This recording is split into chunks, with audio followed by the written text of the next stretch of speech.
Hello and a very special welcome to today's qualifying session ahead of the Greenko Hyderabad E-Prix, because for the very first time, Formula E breaks new ground, new territories as we go racing on the streets of India. Now, so far, the local fans have welcomed us with arms wide open. But with a new track, of course, brings plenty of new challenges. Ones that 22 drivers are going to get their head around this weekend. But we promise to serve up plenty of action. And joining us for the ride to keep us on track, we have with us, well, probably India's best motor racing driver in the history, Kareen Chandhok, former a handful of us, but thank you. former F1 and Formula E driver. And alongside you, we have Nelson Piquet Jr., who is, of course, our first ever, the inaugural Formula E champion. Guys, good to see you both. I mean, yeah, the history of Formula E for you two goes way back to 2014. Yeah, I mean, you know, we were lucky to do the first season, and I mean, I remember that first trip to Beijing. We were all there, weren't we? We didn't know what was going to happen. We did a 7.5-minute warm-up lap, and it was all very different. But yeah, the series has come on a lot since then. I mean, a huge amount of progress since then. Kareen, what does it mean to the fans here in India, all over the country, to finally bring motorsport back after 10 years since a World Championship race here? It's very special. You know, all weekend, I think the buzz has been building. In fact, I went for dinner with some friends of mine who live here, and they said, you know, throughout the city and throughout the week, literally there's been phone calls going all around saying, can I get passes, can I get tickets? So I think there's a lot of interest from people. I think there's a lot of curiosity, because it's a bit like when we talk about season one, when we were going around for the first time. It's a bit like that here. You know, they're like, well, hang on, there's electric cars racing. What is that even possible? And I think, you know, I can see the fans coming in through the gates behind you there.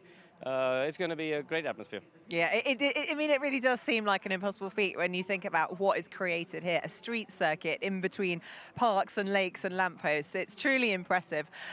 Nelson, it must be, I mean, an incredible amount of progress that you've seen since the Gen 1 era, moving into the Gen 3 car that you can see behind. Everything. I mean, last race I did was with you guys in Berlin. I think it was the year Da Costa won the championship, and I mean, it keeps growing. It's more, teams are getting bigger, the cars are getting nicer, quicker. The track's first time, I mean, Formula E coming the first time over here, being able to build a track this big, this nice. I mean, it's just getting better and better. They keep improving. They keep, you know, getting even harder tasks, going further, even doing more races in different countries. And here we are. It's a beautiful track. It was a bit dirty yesterday, but it cleaned up pretty quickly. And fans are loving it. And no, it's great to be here. Good. Well, it's great to have you back with us. We've got to talk about the championship. I mean, that is seriously heating up. Unbelievable, the dominance that we have seen from the Porsche powertrain. Pascal Wehrlein, Jake Dennis at the top by basically double the points of the third driver in the championship, Sebastian Buemi. Kareen, we were expecting to see DS Penske come into this championship dominating. They haven't at all. It's the Porsche guys. It's been a real surprise so far, not seeing DS Penske right up there. They've got a fantastic driver lineup. But I think for me, going into this weekend, I think Jaguar are the team to watch. You know, Sam Bird, he wasn't far behind these two guys in Saudi Arabia. And I think this track, they've unlocked a bit more performance. They look good in practice. I don't think it's going to be as easy for Porsche this weekend. Yeah, now let's quickly talk about what happened with Porsche yesterday. They were looking good this morning. However, that momentum unfortunately didn't carry into yesterday's FP1 session. And unfortunately, Pascal Wehrlein ended up overcooking it and going into the wall. But what are the... Yeah, actually, now we can see... Oh, yeah, I mean, now that is an almighty crash. Talk us through what happened. Crash. Luckily, he's doing well, but it wasn't his fault. They had a bit of a glitch in the ECU, like they said, a bit of a software issue, which in the beginning of this Gen 3 car is normal. They didn't have a lot of testing, you know, so they come to the races. The races for them, it's becoming a bit of a test. So they're trying new things. It's a bit of a shame because all the Porsche cars, they had to pull back out of FP1, so they lost half of practice. Yeah. And when you come to a new track, a challenging track like this one, high-speed corners, for the drivers, it makes a big difference to lose half an hour of practice. Yeah, running time is absolutely critical. Well, let's get a bit of an update from the Porsche garage with Radzi. Well, I'm with the Porsche team principal, Florian Modlinger. Florian, obviously, unfortunate circumstances of what happened with the shunt with Pascal Wehrlein yesterday. How is he, first of all? First of all, he was checked yesterday. Still, he is okay, luckily. He has a bit of pain after such a crash, yeah, logic. But he did a very good free practice 2 session where everything ran smooth. And I'm quite happy to see him performing like that in the car. That's great news. There were rumours about whether it was his ankle. We saw him sort of moving his shoulder as he got out of the car yesterday. Do we know what the actual issue was? Yeah, he felt in general a bit of pain, and after such an impact, it's clear that the muscles close and you feel the body stress, but he feels fine. And regarding the car, we had a VCU, vehicle control unit dysfunction, which led to what we saw yesterday. And the root cause of this will be deeply followed up with FIA together, and the investigations are ongoing. And in terms of that issue, so is that now resolved? Do we know how it could potentially affect qualification? We have taken precaution measures to avoid this today, but root cause will be still investigated with the FIA together. Thanks for your time. Good luck for qualification. Thank you very much.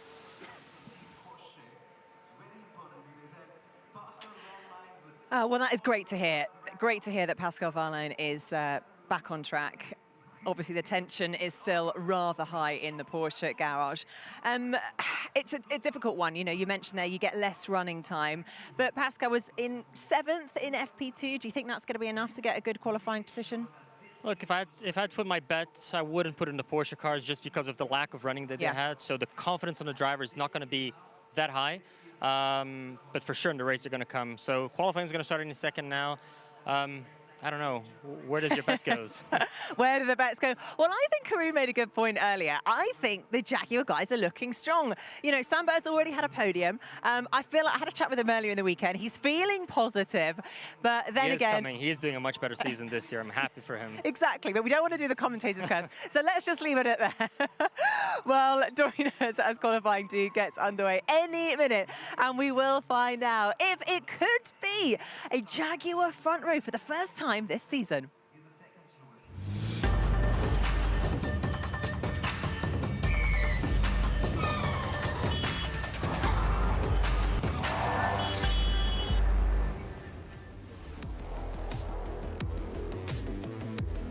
So it's time for qualifying in Hyderabad. Very much looking forward to this. A really entertaining, brand new street circuit. The first Formula E race in India, the first World Championship race in India for a decade. And this is the drivers that will be out in Group A. The odd-numbered drivers in the championship. So Pascal Wehrlein first, Buemi third, Hughes fifth, etc. And again, Buemi has made it through to the duels on every occasion so far this season. Only he and Jake Hughes have that record. Both will be going out in this session, but so will Pascal Wehrlein. The championship leader, he is ahead of Jake Dennis by 6 points. Sebastian Buemi, second best average qualifying this season. His average is 4th on the grid. Jake Hughes' average is 2nd on the grid. He's qualified third. It's hot here, so I'm just obsessed with the first. He's qualified 3rd, 2nd and 1st. Mitch Evans, so far this season, 2nd on the grid in Diriyah, his best result. Stoffel Van Dorn has made it through to the duels on 1 occasion so far, the reigning champion. That was last time out in Diriyah. He lined up 8th on the grid, was knocked out in the quarterfinal and the slowest of the qualifiers. The session is underway. Sergio Senecamera is straight out on circuit. And this is such an interesting session coming up here, Karim. Yeah, well, first of all, morning everybody, listening all around the world. Yeah, very interesting session. The track is nicely cleaned up, Jack. It was quite dusty yesterday. The drivers will have to manage the way they go through the session. The track temperature is probably the hottest we've had this year, and the first time with these hand-cooked tires that we're seeing track temperatures in the 40s. So it is a bit of a new challenge, and we have seen so far one of the biggest things that the drivers have tried to do is keep the tires cool. So that's going to be tricky to do in these temperatures.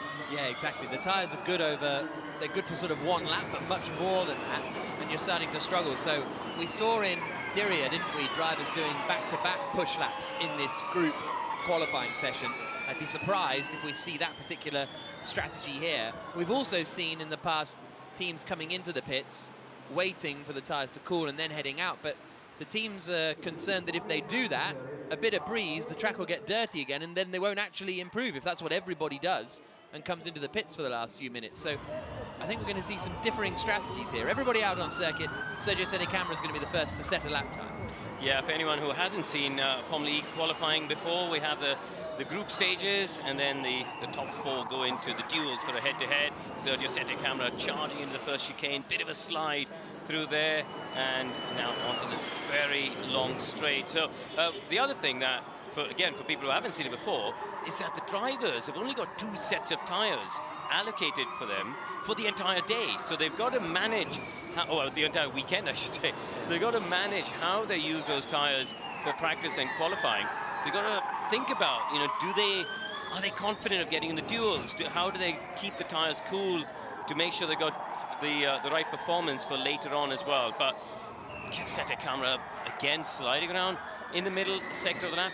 He's not had a brilliant run of qualifying so far this year. His teammate Dan Ticktum, on the other hand, has been exciting, yeah, and really strong performances as well. Yeah, Sedicamera's best qualifying 11th in the first race in Diriyah, whereas Ticktum was 5th and 4th on the grid for the first 2 races of the season. But getting to grips with it a little more, Sergio Sedicamera was speaking to Russell O'Hagan, actually, from the Neo team, and he was saying, yeah, Sergio's getting there. Dan was really quick to just kind of get what he needed to do with the car, whereas Sergio's having to learn it a little better, a little more. Sebastian Buemi has been quick this season in qualifying, and he has had a pole position in Diriyah, and as I say, one of only 2 drivers to have made it through the duels on all 3 occasions this season. And right up to the wall there, Sasha Fenestraz goes quickest on a 14.4, and he's impressed me so far today, actually, Fenestraz. Now we're on board with Pascal Wehrlein through the right-hander of turn 18, out over the start-finish straight, goes second, 4/10 slower than Fenestraz at the moment. But you have to set a lap time in the first 6 minutes, but the big lap times will come in about 7.5 minutes time, I would anticipate. Yeah, as the track gets cleaner and cleaner, that's where the lap time's going to improve. Mitch Evans goes second in the Jaguar. I'm really intrigued to see what McLaren and Jake Hughes can do this weekend, Jack, because one of the strengths that they've got is very good stability on the brakes, very good braking performances, and they're able to have the car much more stable on the entry. Track limits in general. So just a general reminder to Pascal Wehrlein on track limits. They are being monitored at turns 1 and 2, and so we might see some lap times deleted. In fact, Degrassi got his lap time deleted on his first run there, so that's something that they will need to be aware of. I always wonder why engineers say that. If you've done something wrong, then tell the driver, but it's a gentle reminder. Oh, okay, thanks. You know, he's not gone off track, has he? Did you have engineers that you just couldn't, where you were just like, oh, this guy is so annoying? No. You don't have to name names or anything. I'm just curious. I was quite lucky. I think you know, I generally got on quite well. But I think it's also about communication, right? It's about having a sit down early in the week and saying, this is the bits that you need to tell me. These are the bits that I don't really care about. So yeah, it's about being smart and precise. As we see Degrassi going to the runoff area, would he have had to reverse out, I wonder? Because it's quite narrow, yeah. That's always tricky, isn't it? Reversing back onto the track and onto the racing line. You don't want to Ricardo Rosset it as he gets going again. There you go, late 90s Tyrrell reference for you all. 6.5 minutes to go, and that was down at turn 6 for Degrassi. So Sedicamera's back in the pits, and we're with Pascal Wehrlein here at the hairpin in the Porsche, down at Lumbini Park, and then turning left at turn 6, heading into the NTR Gardens. I really enjoyed this section of the track. I think it's got a nice flow. I was lucky to just have a go for a few laps in one of the cars, and it's got some subtle cambers which we can't see really from the camera angles. You know, it's got some little crests, little cambers in the road. So actually picking the line is quite critical as we see Buemi into the last chicane. He's got a bit of an odd technique because he seems to brake and come off the brake a bit earlier than other people, and sort of, you know, it's just got a slightly different style and line. But 7th at the moment, so not in the duels. Degrassi gets a lap in to jump up into 8th place. Fenestraz, Evans, Roland and Sete Camera, the 4 drivers in the duels at the moment. Van Dorn's struggling to get that one into the pit lane chicane as he now comes into turn 19 and across the line. And Van Dorn goes up into 6th position for the DS Penske team, Jay Penske's squad. A little shake of the head for the moment. Fenestraz's lap is very strong, Jack, isn't it? Yeah. As well, Evans has just gone ahead of him, but like, we're not used to seeing these gaps. Even, you know, I know it's only the first part of the session and it's early on and the laps will improve, but so far I feel like this season we've seen really tight time gaps, only a 10th or 2, but all of a sudden we're seeing, you know, half a second between the top 2. And sometimes I wonder if that's the nature of going to a new track as opposed to a circuit like Diriyah and Mexico City, where there's so much data to sort of have in your locker already, whereas you're learning on the go a little bit more here. Da Costa, good karma, 100 races and counting on the halo there. His 100th race in Formula E, Antonio Felix da Costa. He needs some good karma, doesn't he? He's not had a good start to the season, and I think Nelson was saying yesterday, he's such a good driver. We know what he could do. Former champion, of course. But yeah, it's not been an easy start for him at life at Porsche. Here's Gunter for the Maserati MSG team. Back end a little loose as he comes into 12 and 13. He was too deep, wasn't he? Too deep for the right-hander, missed the apex there, and then lost time and speed over the curb on the left. He's pushing on, I wonder. Oh no, he's coming in the pits. So, oh, that's tight, Jack, isn't it? 3 minutes to... Oh, he's got to the weighbridge. There's no way he'll get back out. He's been called into the FIA. So they do a random weight check. The last pit there on the right-hand side, the first pit, I should say. That was a much better sector 1 on this lap, okay? We get just under 3/10. So there's a little bit of a G-up and encouragement there. Yeah, so just to explain, he goes to the weighbridge, they do a random weight check to make sure the cars are at a legal weight limit. But it'll waste a sort of minute of time. James Rossiter there, the team principal. It's going to be tight to change tyres and get him back out on track before they run out of time. Let's look at the Porsche of Wehrlein going straight on at that 12-13 chicane. Seen quite a lot of drivers cutting across there. Oh, and a bit of traffic here with Sete Camera and Wehrlein. So they're on out laps. They are, and they're really trying to cool, aren't they? I mean, they're also trying to find some space, admittedly. Got less than 3 minutes to go. As it stands, Evans, Fenestraz, Roland and Sete Camera would be the drivers that would advance through the duels. Championship leader would not make it through at the moment. Wehrlein's been in the duels 2 of the 3 races so far this season, but has never gone past the quarterfinals. This is going to be really interesting, because you've got Hughes, Degrassi, Buemi, Wehrlein, I think, who've all got speed and potential to get in the top 4, and obviously you've got the top 4 there already. So yeah, it's wide open, I think, as we go. See what's going on here. So I wonder if Wehrlein got in Sete Camera's way there at turns 1 and 2. Had Sete Camera just started a lap? Maybe, yeah. His previous lap was a 1:32. So yeah, I think Sete Camera had done a cool down, and he was blocked there by Wehrlein potentially. So less than 2 minutes to go. Championship leader Pascal Wehrlein starting a flying lap, and he's got everybody pouring out of the pits as he comes down towards turn 1 and 2. This could scupper him fairly badly. Comes through the chicane and does all right. I think he's backed out of it, Jack.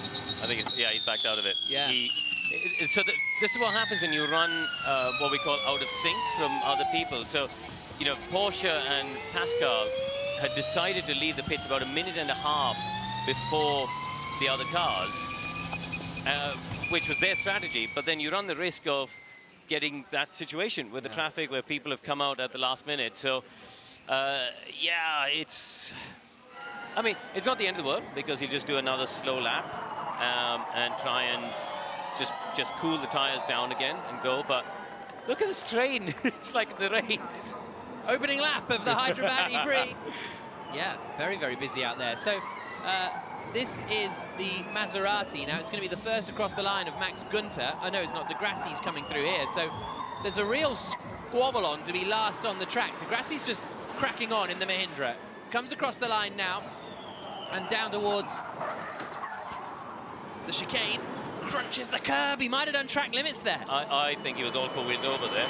And so we will know, it's an automated system, the track limits, so we will know fairly quickly. That Sette Camera Verline incident is under investigation for impeding another driver, but Degrassi will wait and look on the timing screens whether he does get clocked for it. He's now coming up to the left-hander of turn 6. The checkered flag is out. Everybody did manage to get across the line in time. Hughes has done a quick sector 1. Remember, he's the star qualifier this season. Yeah, Degrassi's not really improved, has he? He's slow in the first sector. Da Costa's not done a great one. Buemi, Jack, Buemi's done a very, very fast sector 1. Oh. And Roland's got track limits. And so Degrassi's heading towards the tyres, and he just keeps it out, but that's it for Degrassi. He's not going to make it through. So Lucas Degrassi in the Mahindra won't be through to the duels at Mahindra's home E-Prix. Roland is the only hope now for the Indian outfit. Evans, Fenestraz, Roland and Sette Camera quickest at the moment. Here comes Max Günther.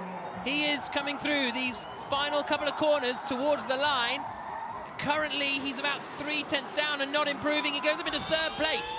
So Günther up into 3rd. Now here's Jake Hughes, fastest in the middle sector and quickest. A 1:14.1. Here's Buemi in the Envision. It's only 4th for Buemi. He's right on the bubble. So Günther doesn't make it through. Here's the Porsche of Verline, the championship leader, 6th. He's not into the duels, and Van Dorn is 10th. Reigning champion for DS Penske, 10th. Another disastrous qualifying for Stoffel Van Dorn and the DS Penske team. It's Hughes, Evans, Fenestraz and Buemi who advance through to the duels. And again, quick in practice, not quick in the qualifying session. Verline on the radio, 6th, saying that was a mess. Da Costa, 8th. Another tough qualifying for Porsche. And that, for Pascal Verline, will be his lowest starting position of the season. Both Mahindras out as well. Here's a look at Lucas Degrassi getting out of shape. Sliding straight on and having to go through the runoff. And that is the 3rd. And here's a look at it again for Degrassi. Oh, the back end just started to go and then couldn't get it stopped. Yeah, just way too much speed on the way in. And the trouble is when you get half a wheel off the line, it gets a bit tricky there. He also had been done for track limits. So Jake Hughes, for the 3rd consecutive race, is quickest in qualifying Group A. Evans 2nd, Fenestraz 3rd, Buemi 4th, although Hughes is under investigation for being under the minimum pit stop time. So we will keep you up to date with that. So, big concerns potentially for Jake Hughes.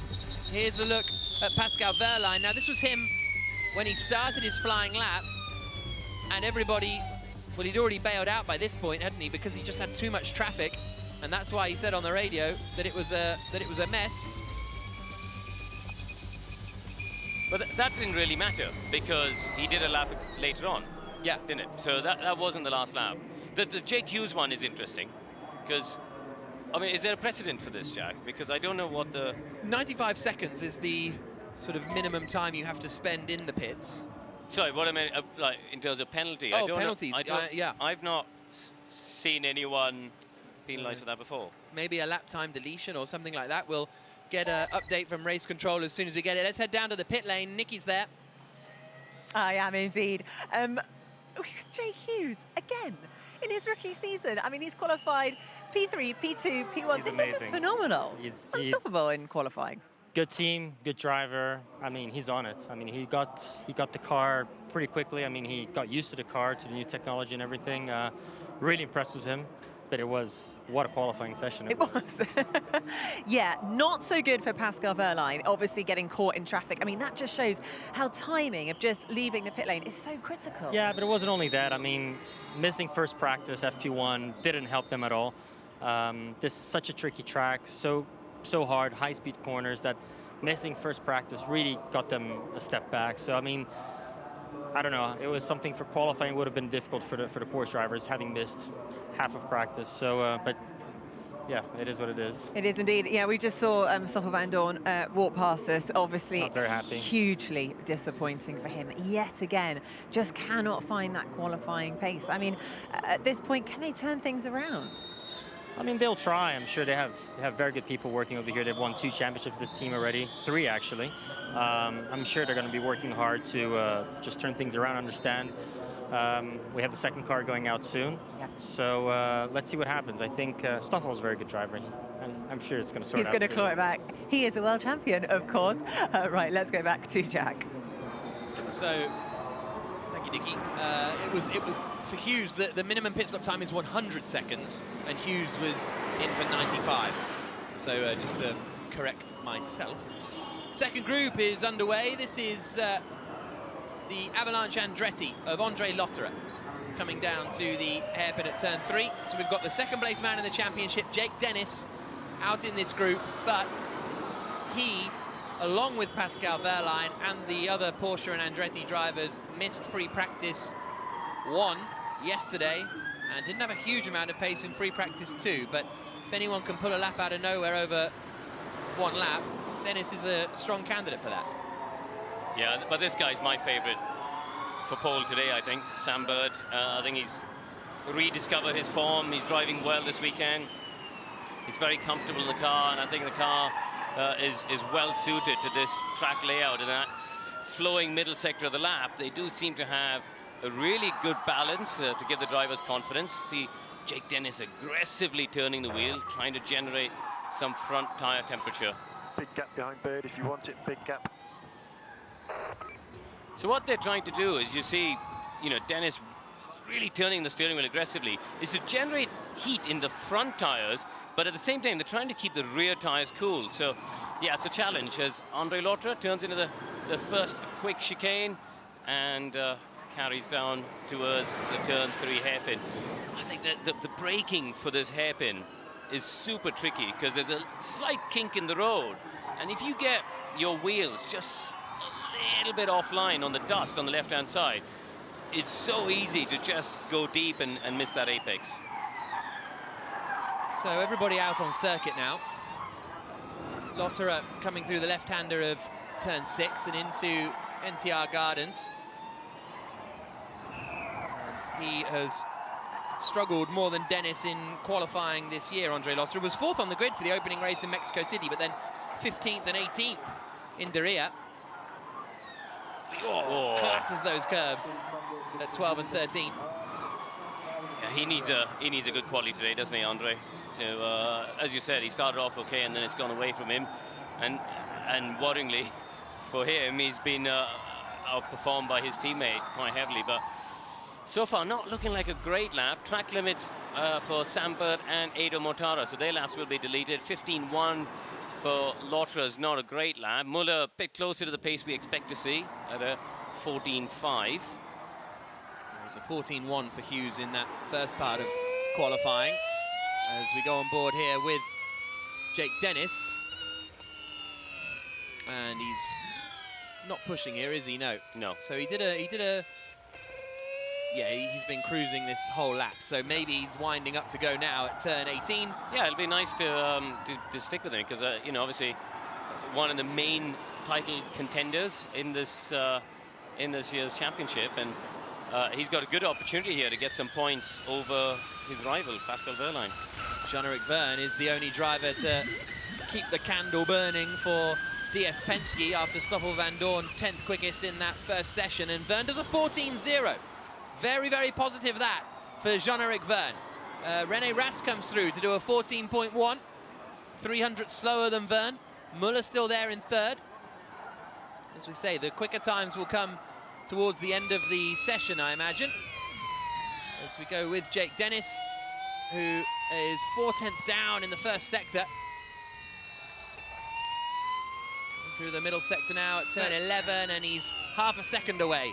It's quite a cautious lap, actually, I think, when you're watching it. It's a lot of seesawing at the wheel, but it looks like at the moment he's not quite got the grip he would want, and it is, as you said, the early part of the session, so we'll have to see in the next 7 minutes. But yeah, it doesn't look like he's got a confident car underneath him. There's a lot of hand movement, a lot of seesawing at the wheel to try and get some grip, and I'm not surprised to see he's nearly a second off Vern's pace. Sam Bird, let's watch what he can do, because he's fastest of anybody in the first sector and nearly there in sector 2. 7 minutes to go. Jean-Eric Verne quickest, Ras second, Muller third, Cassidy fourth, and then outside the top 4 you got Nato, Dennis, Tixem, Lotterer, van der Linden. No lap times yet from Bird or Mortara, but Bird is about to set his first lap time now, coming up in towards the final corner, out across the line, and Bird goes up into third. So that Jaguar slots into third position. Mitch Evans made it through in the other Jaguar in that first group. Nico Muller's returned to the pits, and it's a good job actually from Muller. Okay, everybody else is a bit of a way off, but that Abt Cupra is a tricky one to drive. Here comes Lotterer, he's half a second away, so I think he's going to go slower than Muller here. He is, so really impressive lap that from Nico Muller, and red flag. Oh, red flag. So the session brought to a halt with 6 minutes and 4 seconds to go. Okay, everybody, just a heads up. We've got a car at 16.1 is where the incident is, 16.1. So, turn 16. So car in the final sector of the lap. Oh, and there it is, and it is Muller. No, it must be van der Linde, sorry, it's van der Linde. Muller's back in the pits, but Kelvin van der Linde, for about the 20th time this weekend, has ground to a halt. What a horrible weekend he's having. I know it's not 20th, but it must be 3rd or 4th. Yeah. It's such a shame. I mean, he ground to a halt in Saudi as well, didn't it? As he left the pit lane and on that occasion. So, yeah, such a shame, because he's a guy who didn't get to do the pre-season testing and needs the mileage. I'm wondering where he is.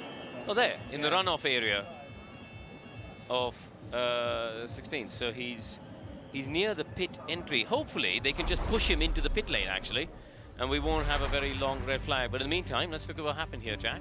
So he comes through the right-hander of turn 14. Yeah. And then this is the chicane coming up. Now, yesterday, his problem was he hit the brakes, the front's locked, and the car kept going straight. Like that. Yeah. Exactly the same thing, and nudges into the barriers. Man, I had a failure again. And frustration for Kelvin van der Linde. Might be doing his home race in Cape Town in 2 weeks' time. Might not. The team will be making a decision next week. I think that's just not good for confidence, right, for the driver, right? You know, having when you're on a street circuit with walls and barriers. Well, apologies for the language there from Kelvin van der Linde. You can see the frustration and understand the frustration for the South African.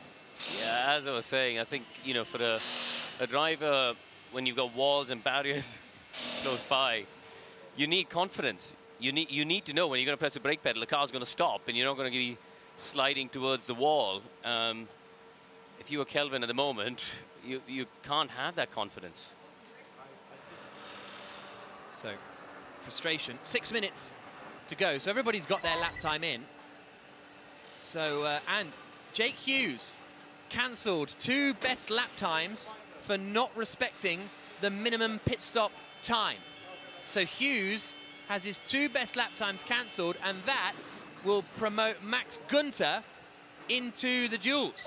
So Günther will go up into the duels. I don't know exactly how far that drops Hughes down, but he will be out of the duels, and that's the end of Jake Hughes' session. So that's the first time Günther's made the duels, I think, isn't it? Yeah, so that's good for him. Bit of a boost after a very difficult weekend in Diriyah. So, big news for Jake Hughes. Let's head down to Radzi. Well, I'm just stood outside, as you can see here, the McLaren garage here. Delighted to be joined by Ian James. Unfortunate situation for Jake Hughes. Can you give us an update on exactly what happened? Because he's done so well in the last 3 qualifications. And today as well, we see his one-lap pace is phenomenal again. P1 in that group session. We messed up as a team. There's a rule which says there's a minimum pit stop time. We didn't adhere to that today. We need to understand why. But it means that his 2 fastest lap times has been deleted, and that's obviously going to be a blow from a qualifying perspective. We need to regroup and see what we can do from a strategy perspective now from towards the back of the grid. It's his rookie season. This is all new for him. It's new for many of us as well. How do you think he'll respond to this in terms of the race, and do you think it will possibly affect the outcome? Yeah, I mean, just to stress, this is nothing that Jake could have influenced. It's a team error, and it's therefore doubly disappointing for him. But I've just spoken with him. He's as stoic as he always is. One of the reasons that Jake's got this race seat is because of how professional he is. And I've got absolutely no doubt that he'll bounce back and get his head down for the race. So in that respect, that's not an issue, just very disappointed. Obviously, the other driver, Rene Rast, went well in free practice, went well in the last few races, and as importantly got points. So all is not lost by any stretch. No, that's right. And the team is already very much focused on getting that car through and hopefully into the duels. But we've got a few minutes left of this session, so anything can happen. Anything can happen. That's why we love Formula E. Thanks so much for your time. Nikki, it's back to you. Thanks, Razzie. Hugely disappointing there for Jake Hughes. But, you know, as Ian James was saying, it is so in his personality. He's so professional. I can imagine it won't really affect him mentally going into the race too much. Whereas there are some drivers, though, I would say that it really would. But it's his first season. Yeah. You know, doing an amazing job. I mean, it even gets him a few more credits for the team, you know. There's nothing to worry about. I mean, he's doing an amazing job. He's going to be very quick in the race. We're going to see him coming by. There's no doubt about it. He's going to score points on the race later on. So congratulations. Well, congratulations, but it's a shame that they did a mistake, but it's the rule, you know? So everybody does mistakes. Team sometimes does a mistake as well. We can see Kelvin van der Linde there, who has gone into the garage trying to have a quick chat, obviously, with the team about what happened. Bit of a disappointing one for him as well. Obviously, it was the same issue that he suffered with earlier in the day. Yeah, it seems to be an issue only in his car because none of the other powertrains are having the same issue. So it's something happening only in his car. It's a shame because obviously he's still getting used to the car as well, and having these kind of issues, taking the braking confidence in these cars in street tracks, it's the worst. I mean, it's the worst thing ever because basically there's not much runoff area. I mean, it's not like you're in big tracks where there's gravel traps, anything like that. Once you have no brakes, that's a big issue. So if the driver doesn't have that confidence, it's one of the worst things that you can have inside a car, especially in qualifying. So hopefully they can fix it and he can have a good race later on. Now, obviously, there's one driver's loss is another driver's gain, and it actually puts Max Günther now into the qualifying duel. So he now has the opportunity to show what he can really do for Maserati. Yeah, Max had a bit of an unfortunate weekend in Saudi. It was a bit of a crash, but we know he's an amazing driver. He's done a lot of beautiful races last season. So, yeah, gets a bit lucky. Let's see what happens in the duels now. Yeah, absolutely. We can go back to Jack now in commentary. Yeah, thanks, Nikki. We will be hopefully getting back underway fairly soon. The race director, Scott Elkins, has just been on the radio to say it'll just be a few minutes. This is Max Günther's onboard as he comes around turn 6. Down into this chicane. He only missed out by 0.015 seconds on his trip into the duels. And this is a little trip downtown for you into Hyderabad. Charminar, the mosque built in 1591 at the center of town. And Kelvin van der Linde will need some kind of divine intervention for a strong afternoon because he's back in the garage now. Meanwhile, we've got 6 minutes and 4 seconds when we go back going again, which won't be too long. But until then, Karun has made the long trek of 10 meters to the pit lane studio. Yeah, thank you, Jack. I've hopped, skipped and jumped across to the pad here to have a look. Now, this is interesting for me because the first chicane, Sam Bird has been really, really committed on the entry, on the way in. And also just the minimum speed he's carrying through here, much quicker than Jake Dennis on the right. Now, if I look at the approach, both drivers there, and effectively, when you're in the cockpit, you're aiming for that wall. It sounds a bit silly to say, but you are basically, your eye line is towards that orange wall and aiming to miss it by as little as possible. And if I move it along, you'll just see here how close Jake is to it. But Sam, a bit more committed. You can see he's a bit wider than Jake on that part of the track here. You can see the center line for Jake, whereas Sam a little bit wider, and he's just basically carried more speed through that first part. I'll move it along so we get to the hairpin at turn 3, because down the straight, not much to look at. But at the hairpin again, look at this. Big lock up there for Jake Dennis. He's much wider off that apex. You can see just how far he is from that, whereas Sam Bird right on that apex curve, and therefore he's gained a huge amount of lap time, because Jake really struggling to put the power down, and that really were the two big differences in that first part of the lap between these two drivers. I'm going to come back to commentary and join you, Jack. Thank you, Kroon. I can't wait. See you in 12 seconds. So we're just a minute or so away from the... No, we're not. We're good to go now. So the clock starts ticking again. Session back underway. Vern, Rast, Bird and Muller, the 4 drivers who are advancing through at the moment. And at the moment, it is both Avalanche Andretti's missing out. As I said, Hughes and Buemi, the only 2 drivers to have made it through to the duels in every session. So no one has that run to keep up here. René Rast has been in the duels in the last 2, but this is interesting now. No one's going straight out here, are they? Are they maybe all just waiting to do an out prep push at the end of this session?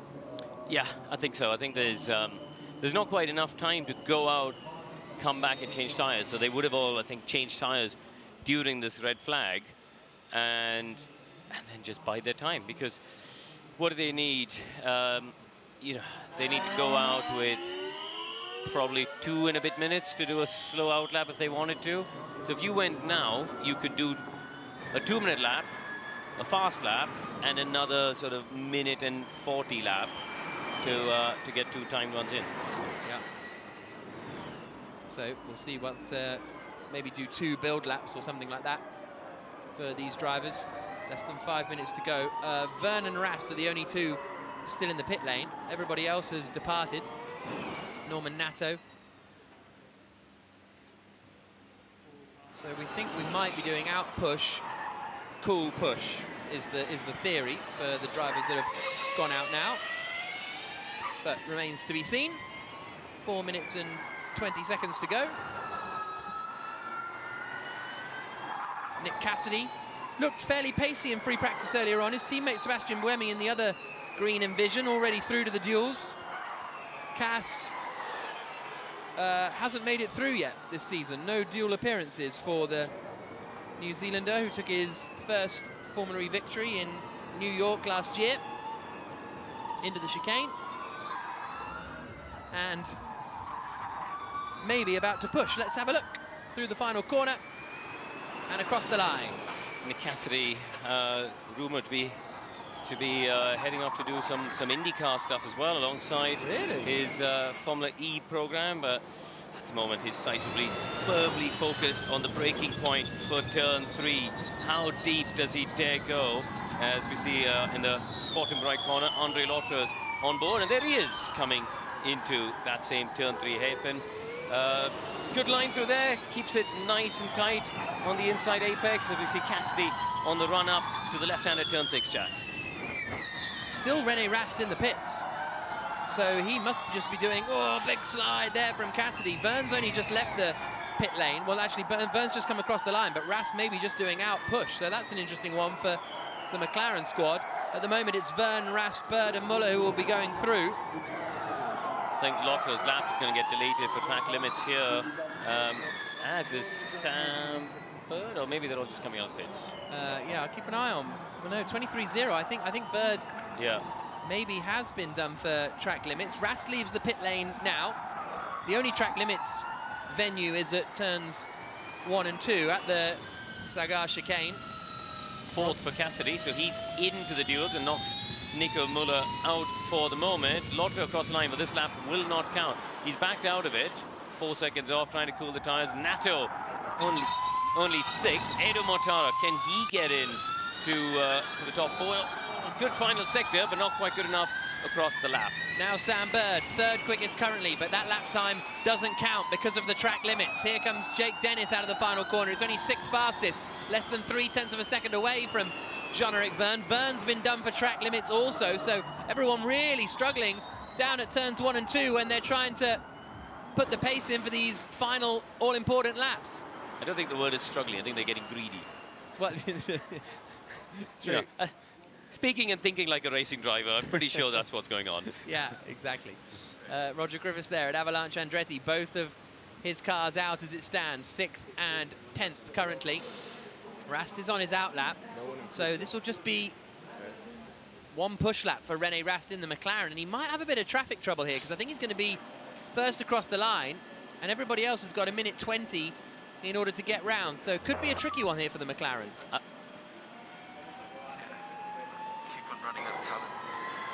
Too early in the lap. It's my fault. It's not the car. My fault, says Sam Bird, for those track limits. Right, here comes René Rast out across the line in the McLaren. This is his push lap, his final lap, and he's been in the duels the last 2 races. Keep an eye on those right-hand tyres, nowhere near track limits, René Rast. Lovely stuff from the German as he comes down now towards the hairpin at turn 3 at Lumbini Park. This is where the drivers earn their money. Big pressure, 1 lap to deliver to get the time into the duels. Nice run through there, but not an improvement on the first sector. Still decent, sector 1, up there with most of the good ones we've seen, but he hasn't improved on his previous best, which is unusual. He is currently there in 2nd place, though. See what he can do in the middle sector. René Rast will get a look at it after this left-hander of turn 11. And he's 300ths up now on Jean-Eric Vergne. So it's not a huge lap for Rast as he comes.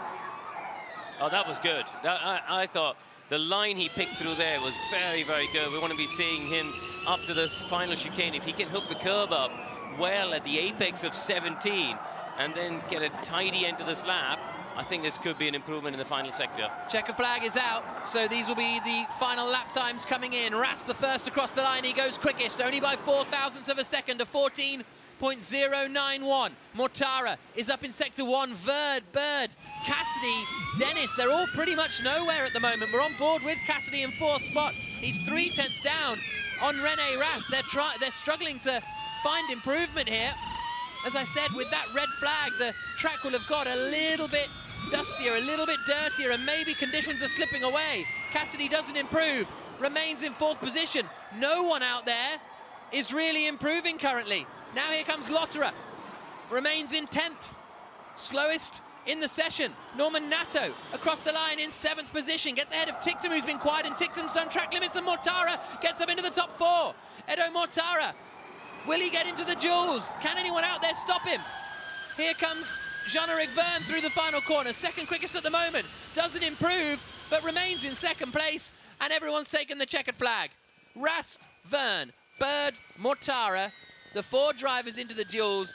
Only Rast and Mortara improved on their final runs. Dennis, the 2nd place man in the championship, will start on the 6th row of the grid for Avalanche Andretti. Well, that's by far the best performance in qualifying we've seen from DS Penske, isn't it? Yeah. And actually from, you know, their partner team, should we call it, at Maserati. So both cars in there, only a 10th and a half of René Rast.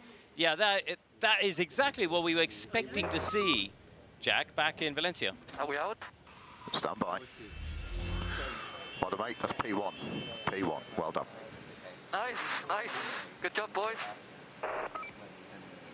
So both McLaren drivers topping their groups in qualifying. Now, admittedly, Hughes' lap times got deleted, so not really true, but they've got a lot of pace over 1 lap, McLaren. Yeah, as we were saying at the top of qualifying, I think that so much of it comes from that confidence they got on the brake. I mean, what you know, Rast was able to do on that braking zone for 12-13, what we call the combined braking, where you're turning the wheel and braking at the same time, so not just in a straight line like you would here for 16, for example, where that Andretti car is. That's where the McLaren's very good. And those subtle few corners where they're able to gate that performance, I think just helps them in qualifying. So, Mortara pipped Cassidy by 1,000th of a second. That's how close it was for Mortara getting through. Dennis will be on the 6th row of the grid. Verline will be on the 5th row of the grid. We saw them come through from starting alongside each other in Diriyah, but suddenly 5th and 6th row feels like a bit of a stretch to come through and take the win. Fascinating stuff coming up in Hyderabad later on today. We've still got 3 hours and 40 minutes till the race begins, but it's René Rast, Jean-Eric Verne, Sam Bird and Edo Mortara who make it through to the duels, which will be starting in 5 minutes or so. So, René Rast through to the duels for the 3rd race in a row. Sam Bird through to the duels for only the 2nd time in 4 races. As we have a little look at the Birla Mandir temple up on the top of the hill, built in 1976, and the fans starting to flood in as well. Nikki's in the pit lane. I am indeed, with Team Principal James Barclay, who has hopefully had a little bit of pressure lifted this morning. Both cars, both drivers looking really strong, and now both into the duels. Yeah, it's that first important hurdle, right? Getting both cars through the duels is key here. That's an important step. Let's see what we can do in these next phase of quali. But yeah, it's always a key point in the weekend if you can get through. Overall, over the course of the weekend, they have both been looking quite strong. What's changed? What have you been working on since last time out in Saudi? Well, I think we showed really good pace. Mitch qualified second to the 2nd race in Saudi, so you know, we've seen we have good pace. Since actually Mexico, it's just about putting all the ingredients together, both in qualifying and then critically come race, making sure we can execute the best strategy. Yeah, excellent. Well, James, we will leave you to it because I know that the guy was going out in a second, so good luck. Thanks, Nikki. Thank you. We'll catch up afterwards. Thanks. Thank you. Well, Nelson, actually, you're, James is, of course, your own old team boss.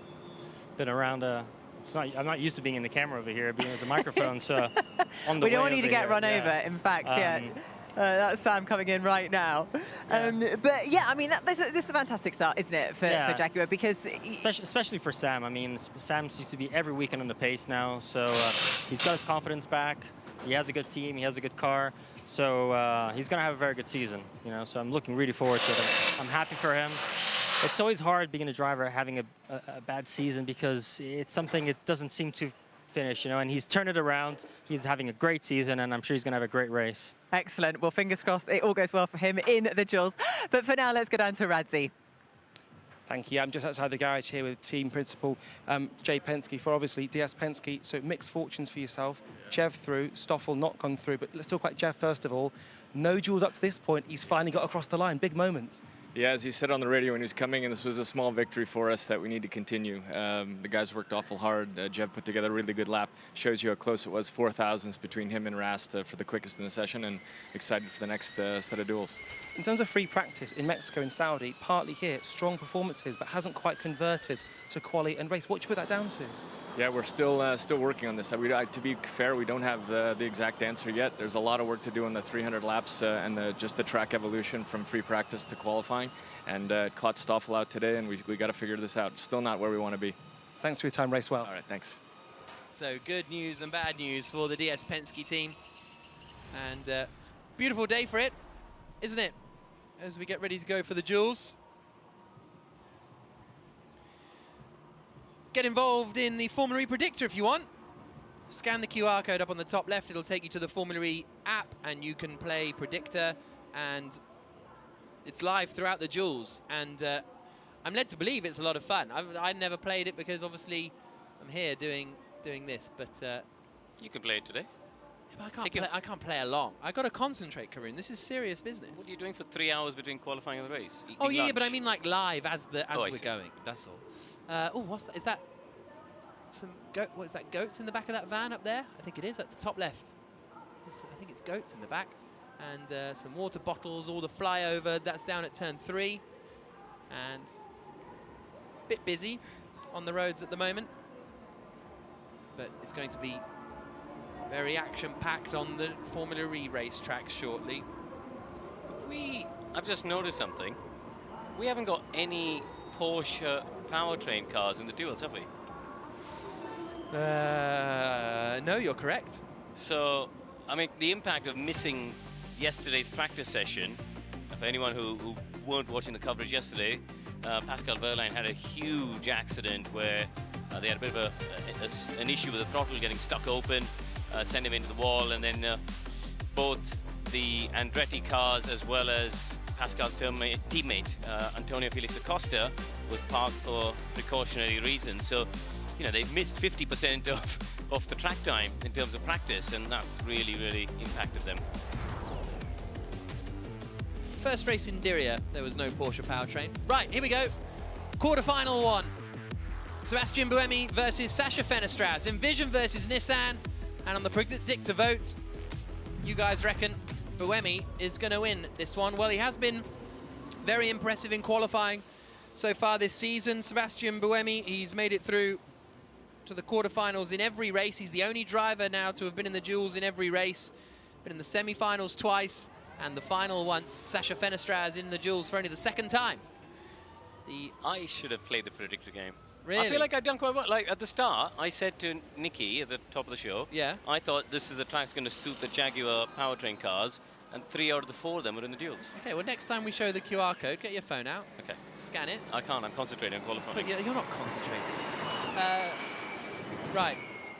Buemi comes through. If you haven't seen the duels before, they both go out on track at about 20 seconds apart, do a lap each, and the quickest one goes through.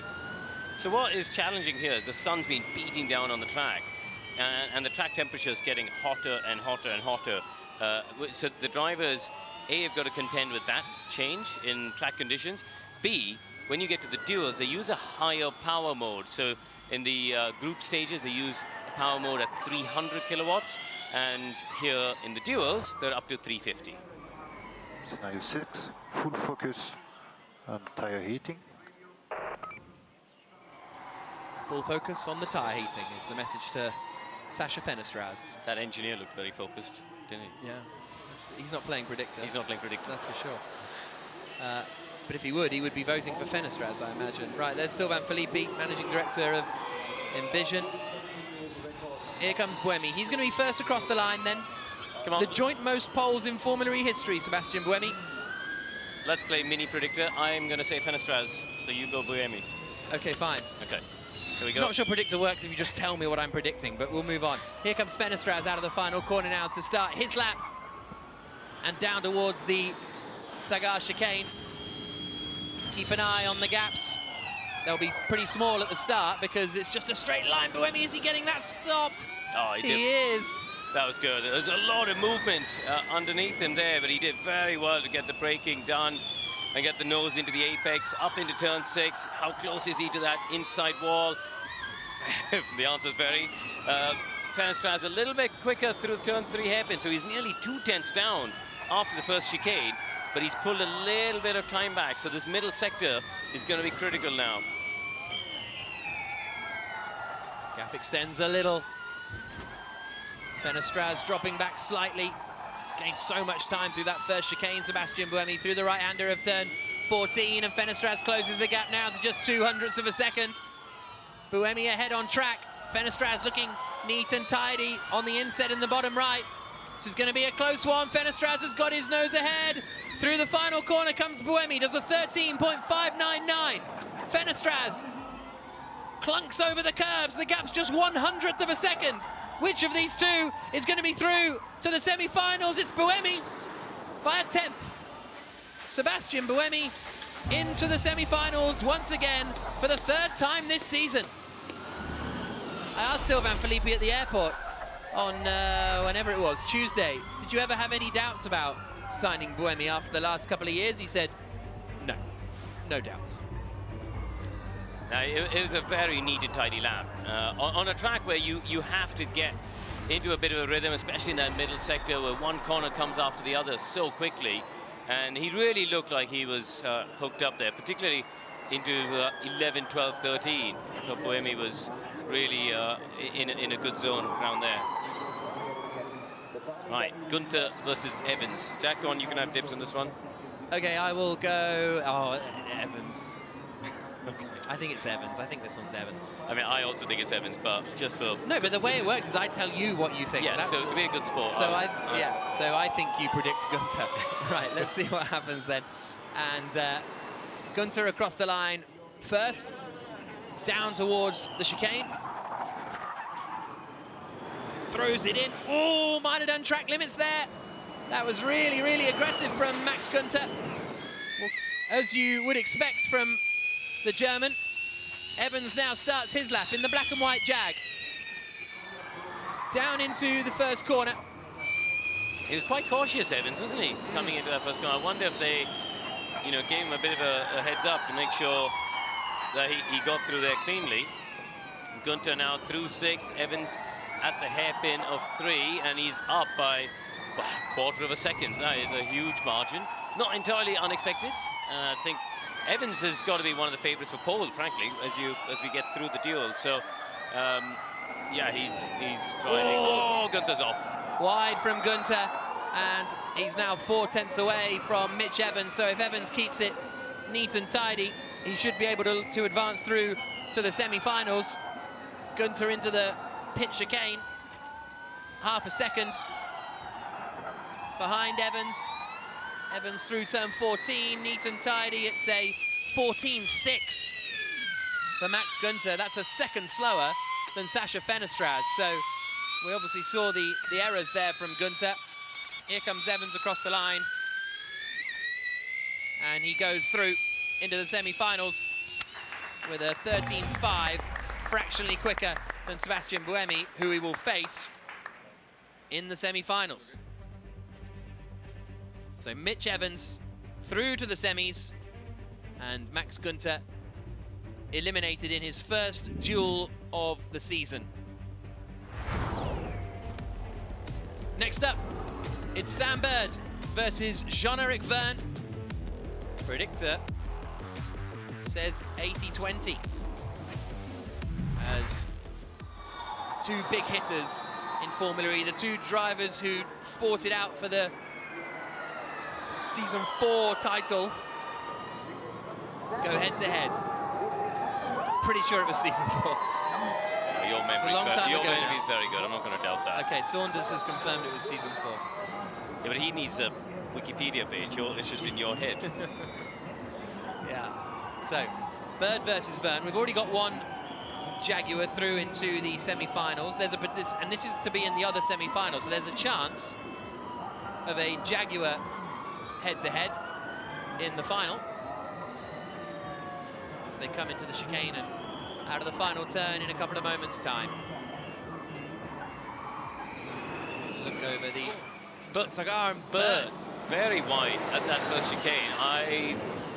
I'd be interested to see that on track limits, but he was very committed, very quick, but also very wide. Anyway, down at the hairpin, and he's not wide there. Very good line. 22.6 is a strong first sector time. Jean-Eric Verne, 44 thousandths of a second initially, but then he's lost more time.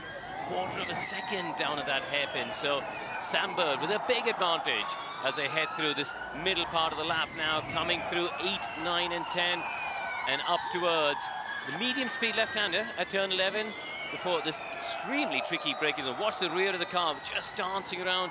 Drivers balancing their hands with the left foot on the brake pedal to get the nose in, and Sam Bird doing a beautiful job of it there. So he's still up by nearly 3 tenths on Jean-Eric Verne. Yeah, Verne catching a little bit, and catching a little more now, just over a tenth of a second. So it's all going to come down to this chicane and final corner. Bird comes across the line, does a 13.4. Verne is now 300ths back through the final corner. It's going to be incredibly tight. Who's through to the semi-finals? It is Bird by 300ths of a second. Jean-Eric Verne rapid in the final sector, but it is a semi-final appearance for Sam Bird. Verne eliminated. A 13.503 is the quickest losing time that we've had so far, so it'll be at worst 6 on the grid for Jean-Eric Verne, but front 2 rows for both Jaguars. Just so we're clear, I would have predicted Bird for that one, so it's 2-1. So would I. Quarterfinal number 4, Eduardo Mortara for Maserati MSG versus René Rast for Neom McLaren. James Rossiter earlier on said expect some magic from Edo Mortara. He thinks he's in the zone Should tell you a fun fact. James Roster raced Formula 3 with me and Nelson Piquet back in the day. Yeah. He looks quite young, though, compared to you two. He's obviously dyeing his hair. Yeah. Like right. Lucas. Anyway. This is the first time that we've had two Maseratis in the duels.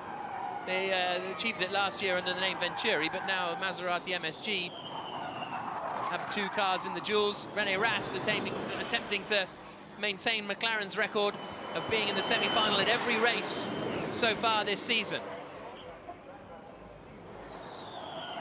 Into the chicane comes Rast. Oh, that's a big slide. Big slide. And Mortara's gained a couple of tenths because of that. Down towards the hairpin now.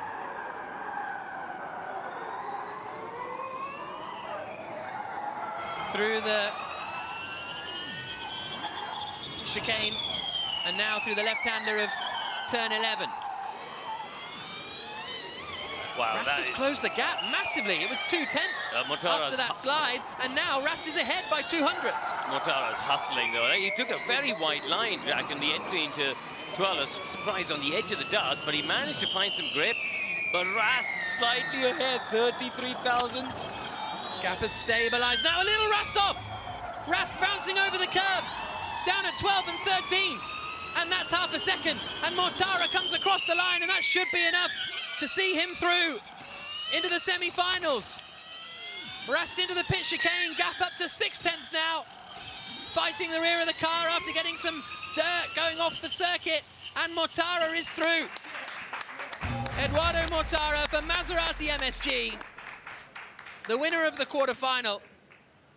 And Rast had done all the hard work to fight back from that earlier error, but in the end does a 14.332, and Eduardo Mortara is the driver that advances into the semi-finals. Fifth on the grid will be Jean-Eric Vergne, sixth will be Sasha Fenestraz, seventh René Rast, eighth Max Günther.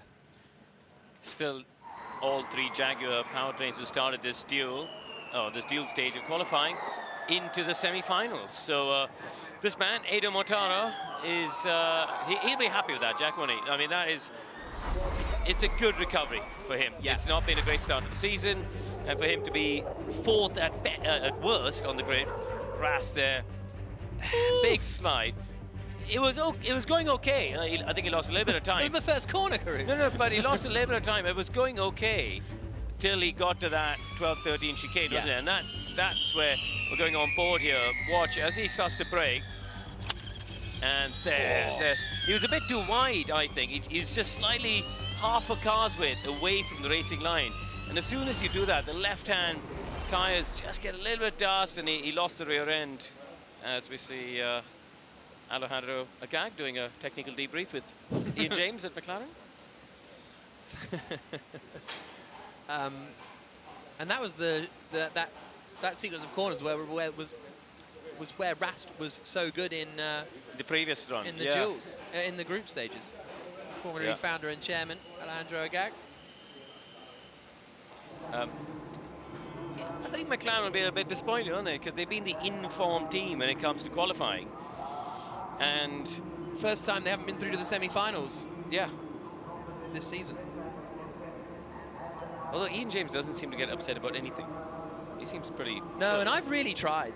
Have you? Yeah. I feel like you should write a little blog on all the things you've tried to upset Ian James. That's actually a great mission.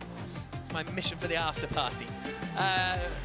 Not that I go to the after party. Semi-finals will be Sebastian Buemi versus Mitch Evans and Eduardo Mortara versus Sam Bird for the battle to be on the front row of the grid for the Hyderabad E-Prix.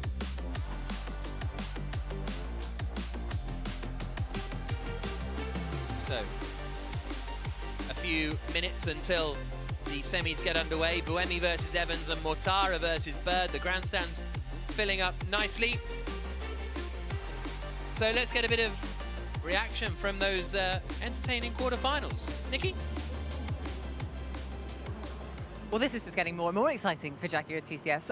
The fact that both of them are now through to the semi-finals, but that lap that Sam just put in, 300ths of a second in front of Jean-Eric Telling Byrne, you. he must be pretty happy. Sam is doing an amazing job. He's on it. He's back to his amazing performance he always had. So it's going to be fun. I mean, maybe we're going to see both of them together at the finals. There's a high chance. Good for Jag. Shame for Rast. I mean, Rast was coming for a flying lap as well. Shows how quick the McLarens are. And if Hughes would be here, it would have been giving them a bit of trouble. That's it just shows, though, how they are right on the edge. You know, René Rast there just pushing so hard, just a little bit too hard. Yeah. Let's have a look at Rast's lap over here when he pushed a little bit too deep. Yeah, he missed by a little bit the hairpin, but that's not a big loss. The biggest loss coming soon when he went a bit wide on the chicane, which is soon. But I think it's the next corner. Yeah, I think it's coming right now. Oops, no. Sorry. Another mistake? No, he was coming a good lap up to then. I think more towards the end of the lap. Here we go. I think it's this part over here. Yeah, he just went a bit too deep, missed the corner, lost his over half a second over there. And yeah, unfortunately, he didn't go through. But for sure in the race, we're going to keep an eye on him because he's going to be coming up the field pretty quickly. Him, the Porsche powertrains. So it's going to be a very interesting race because you have a lot of good drivers, fast drivers, especially the McLarens as well, and the Porsches are going to be in the back of the grid. They're going to be coming very quickly, chasing the leaders. Yeah, I feel like this could be a race that slightly turns the championship on its head. You know, we've obviously seen the dominance from Porsche. They're going to be fighting a bit harder. And then we've got Jaguar DS have also done a pretty solid job today so far. So perhaps this is when things are going to get a little bit more mixed up. Look, I mean, everything is mixed up over here because you have an amazing teams, amazing drivers. It's so hard to predict what's going to happen. That's the fun about Formula E. You never know who's going to be, you know that there's at least 10 contenders to win the race and 10 contenders to get pole position. So it's just too exciting. It is indeed. Well, let's find out how the Jag guys get on in their semi-final. Good luck to them.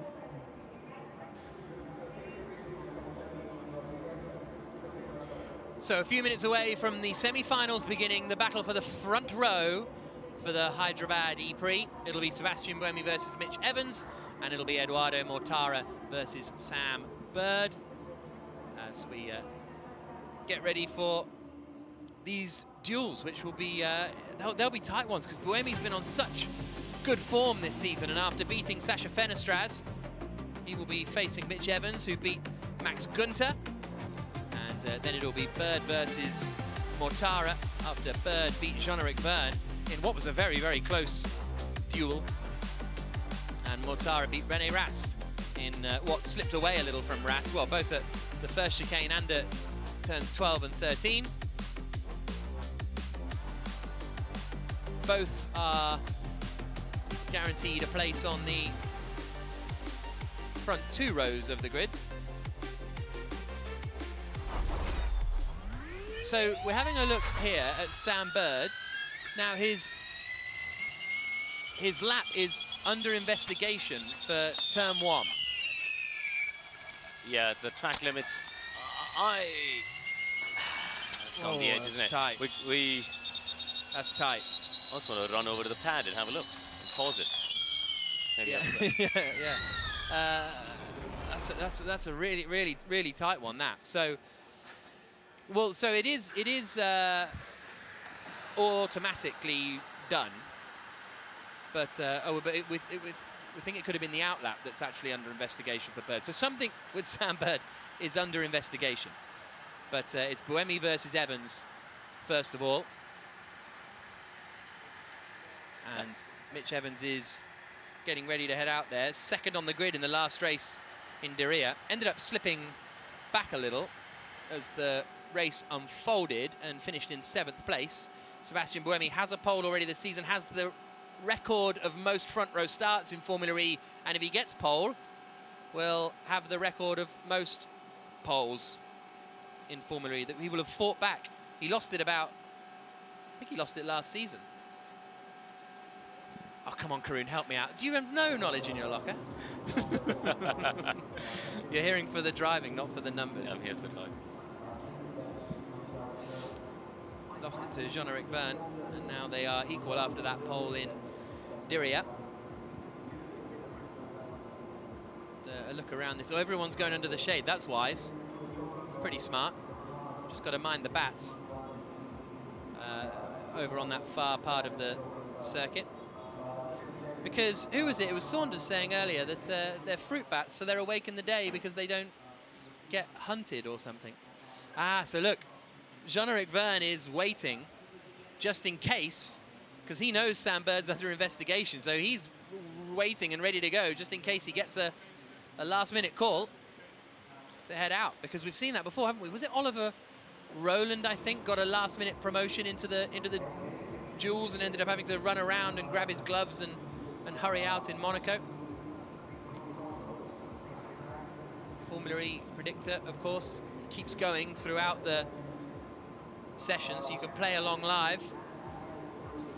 Now, let's go over and hear from René Rast, shall we? He will be starting 7th on the grid. Radzi. So René Rast, 4th on the grid. You seem to love these duels formats, your 3rd duels in 4 attempts. Yeah, obviously I'm happy, but still not 100% happy. The groups were quite okay. I was, I think, fastest in my group.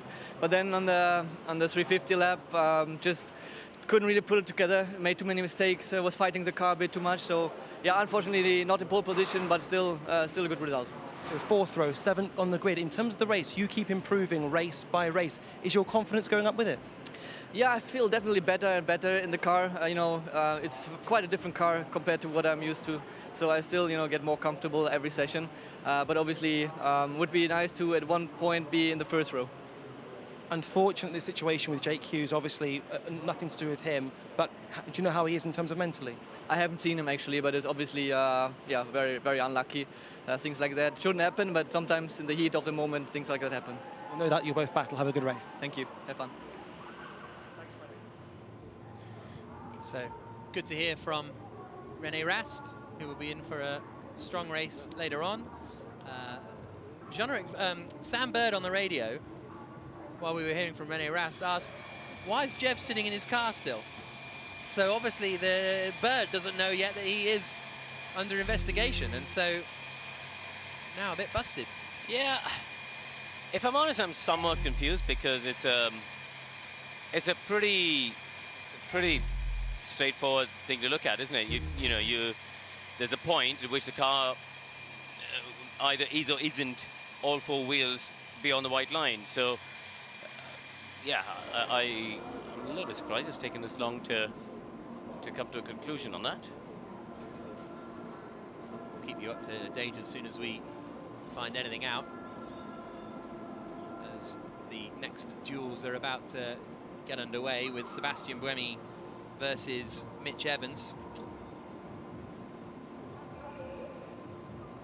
Evans' average is 6th on the grid this season, and Buemi's is 4th, so they've both had very, very strong runs. There is the aforementioned Sam Bird. I just had an idea. Oh! And it's not just exclusive to Formula E, but the track limits conversation happens all over the world. Yeah. You get these modern cars where you have this camera comes up on the screen that looks at you from above to show you.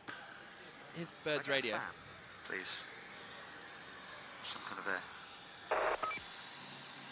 Come on, he's got loads of fans. Yeah.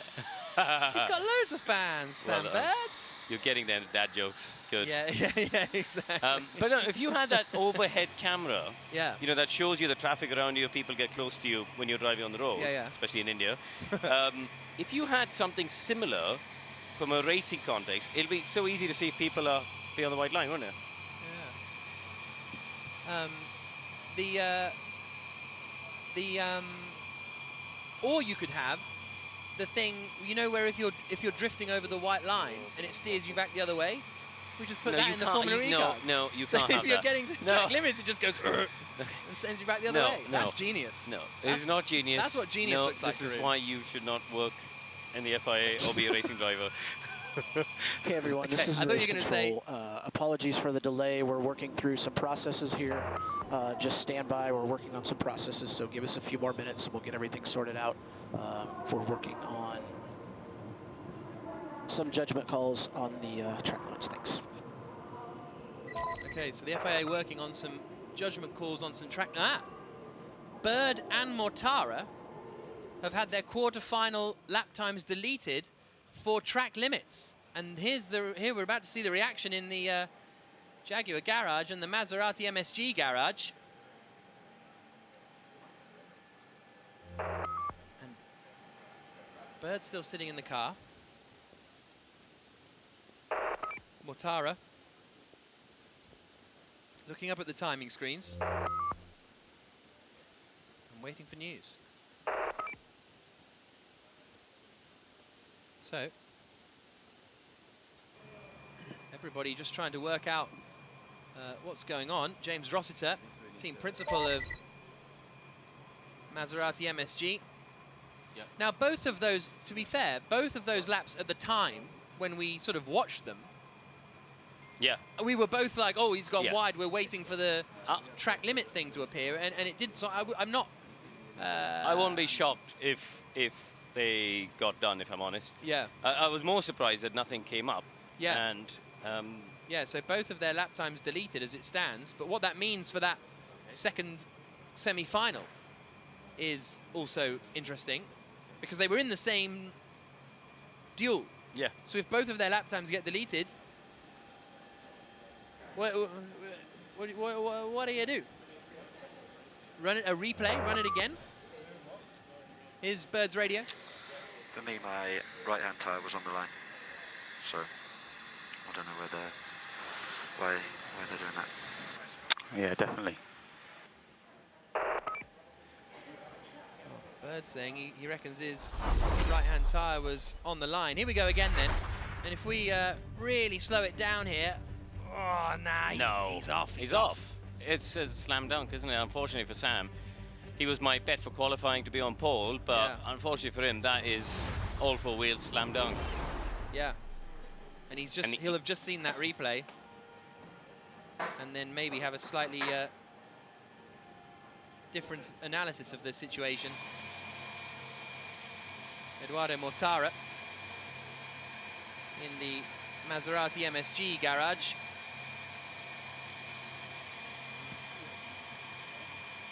Still looking up at the timings to find out what's going to happen. Because, as I say, it's going to take a little bit of reshuffling. Right, here's Mortara's first corner. Keep an eye on the right-hand side. And yeah, he's all four wheels off as well. So this is the thing, they're both slam dunks. Yeah. Sam dunks. You know what I do dad jokes, don't I? You do. You just, there you go. All four wheels over. Yeah, so both deleted. But also, René Rast's lap time has just been deleted for track limits as well. And he would have been into the, well. So Bird very annoyed. Sorry if you heard that language.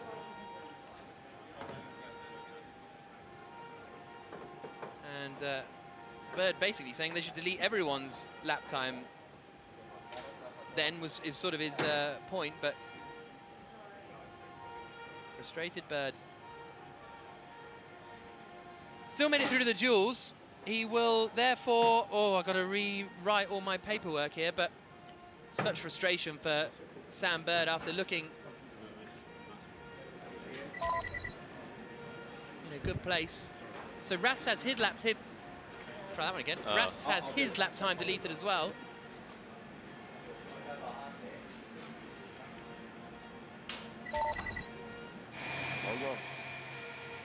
But Mortara's still sitting in the car.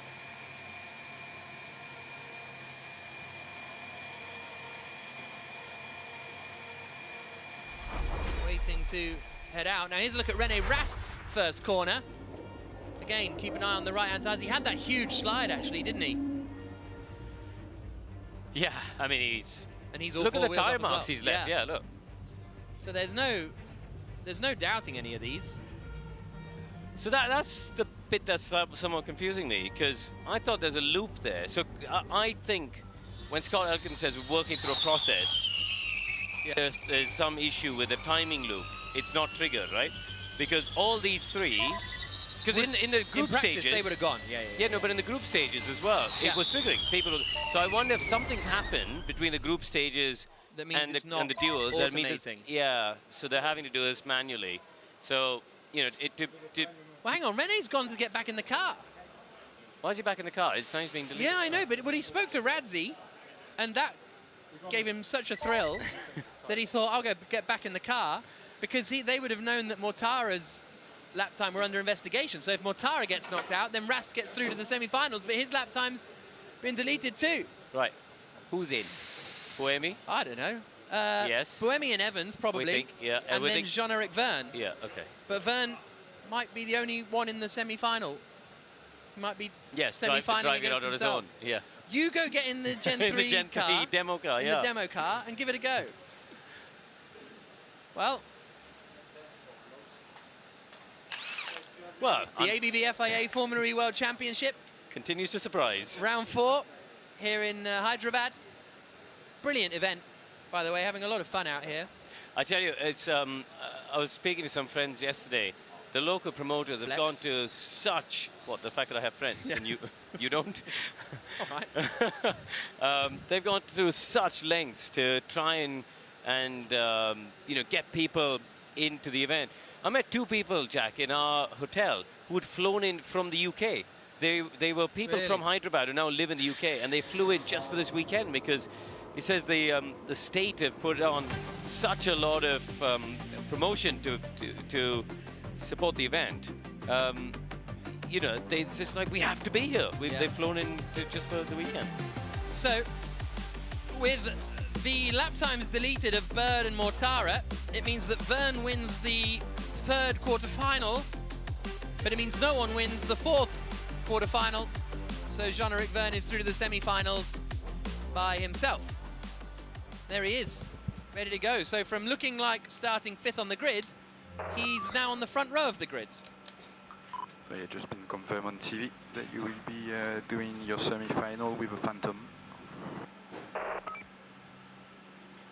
They're confirmed by Jack Nichols on TV. Yeah. I met 3 guys yesterday from Bangalore who'd flown in for the race. Yeah, it's great. No, I think there's every hotel room in the city is full, apparently. Yeah, really? For this. Yeah, no, it's really good. So let's talk about the effect of this, right? Jean-Eric Verne, he can basically drive around slowly by himself. And while that sounds obvious, there is a benefit to that for the final, because he'll get to go as slowly as he wants and keep the tires cool, which is ideal and in a better position for when you get to the final. So he will have an advantage, whereas Buemi and Evans are going to have to be absolutely flat out fighting for every thousandth. Well, what an event we're having here in Hyderabad already. Let's go and hear from Sam Bird, actually. He's standing by with Radzi. Yeah, very much the man at the heart of a slightly bizarre situation. So, Sam, we understood that you exceeded track limits. From your end, how do you react to that? I mean, I genuinely thought I was on the line when I watched it back from that particular angle. It looks like I'm slightly over. Yeah, you're driving such fine lines. I believe everybody was probably over at some point, because the way that they've positioned it, the car's going one way, and they've painted a line that goes the other way. So at some point, yeah, everybody's going to be crossing over there. It's just a case of, it's more luck than judgment on anything else. I think it's very, very harsh. I don't particularly agree with it. We asked for different solutions, and this is the solution that they've come up with. For me, we could have done a better job solution-wise. Really a big shame, because I've been pretty much the fastest all weekend so far. So to be quickest and to have it taken away is gutting. So yeah, I mean, yeah, if you watch the replays, the car's going one way, the track is going the other. I mean, it's a matter of luck, to be honest. Given the emotion, you've articulated that phenomenally well. Sam, thanks so much for your time. Hope you really race well, which you have done, by the way, in not many duels. So do not write this man off, as we head now to the man very much at the top of the team principal of Jaguar, James Barclay. Thanks very much, Radzi. James, Sam, what Sam was saying there kind of makes a lot of sense. What's your view? And we understand that the team has put an appeal in. Can you just explain to us the process of that? Yeah, we haven't actually formally submitted an appeal yet. We're just reviewing it ourselves because right now, looking at the number of cars that have done it around, is that in, is it out? That's the kind of conversation at the moment. And clearly there's a number of cars which are in that similar, I would say, investigation at the moment. So we just want to have a clear view on it ourselves. Hugely frustrating for Sam. Do you think he's going to be able to put this to one side and get his head back in the right place ahead of the race? Well, yeah, we're not done reviewing it yet, but in the context, even if we go back, we're still in a positive point, right? Where we will end up potentially is in a position where we can still fight. So that's the key thing for us. The car's fast. We've seen it has great race efficiency. Sam was very strong in Diriyah, so a long way to go yet. Brilliant, lovely. Thank you very much, James. Good luck for that session. Thanks. Tough one. Yeah, well, still shows, regardless, Jag Powertrain is doing very well. We have two of them at the end of the pit lane that are going to be fighting to the final. And then Jev, that is going to be a little bit advantage maybe because he has the colder tires. So it's going to be an interesting one, but looking good for Jag, for the powertrain. Anyways, but bad luck for Sam. I was really cheering for him, and I'm sure he's going to be quick and in the race. Well, let's find out what is about to happen in our semi-finals. Yep, just a couple of moments away from the first semi-final. Sebastian Buemi versus Mitch Evans. A 1-0 history for in Buemi's advantage, beating Evans in the quarterfinal in Diriyah before going on to take pole position. Tight one on the predictor vote here, but it's going the way of Evans at the moment. Buemi making his way out onto the circuit. This is going to be a good battle, I think. Yeah. It's going to be super, super close. Buemi, his lap in the quarterfinal was really neat and tidy. And I think that if he can do that again, he'll be in good shape. But I tell you what, their mindset, Jack, as they come into this chicane next time round on their hot lap, that's interesting to me. Because we've had this reasonable delay, don't we, that we don't normally get in the middle of the duels. And that whole time, we've all been talking about the track limits at turn 1. But there are now 3 drivers who actually have to attack that turn 1 and stay within track limits. And they've got to keep their head in the right space to make sure they play that risk versus reward game in the right way. Yeah.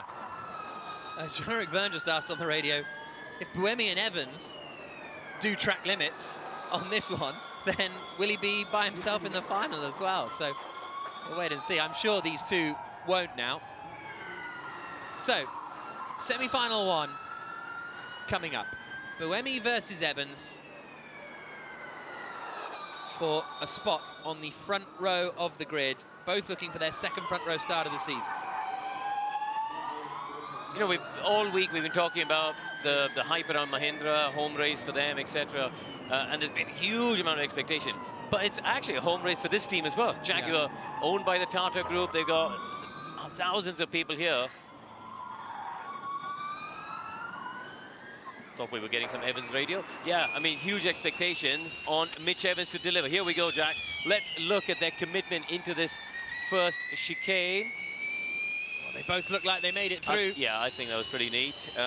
Buemi looked like he risked a bit more, but actually Evans slightly ahead, down to the hairpin. Onto the brakes, into the turn 3 at Lumbini Park. Who's going to have the advantage off the hairpin? It's close. Less than 300ths between them. Evans has the advantage at the moment. Left-hander of turn 6 coming up. Such similar lines through the this part of the lap. And this is, I think, where the differences will come. This middle sector. Evans using a tighter line there through the right-hand section of turns 8 and 9. And now, as we come, this braking zone, so tricky. Who's going to have the balance they need? I think that Evans looked better through there. Yeah, he's a 10th up now. I think he just had a bit more confidence on the brakes. 2 tenths now. So Buemi's got a lot to do, Jack, in the last sector. Just 3 corners to go. Into the chicane by the pits. Neat and tidy for both of them. Into the final corner. Evans currently over 2 tenths of a second up. And Evans is through to the final. Mitch Evans will be on the front row of the grid for the second race in a row for the Jaguar team. Doesn't have the points to back it up at the moment in the championship. Down in 9th place, Mitch Evans. but another front row start for the Kiwi. Yes, we're through. Almost through that. Good job. Good job. So Mitch Evans through, and it will be third on the grid, therefore, for Sebastian Buemi. Here's the track limits at the first corner. This was Buemi, easy peasy.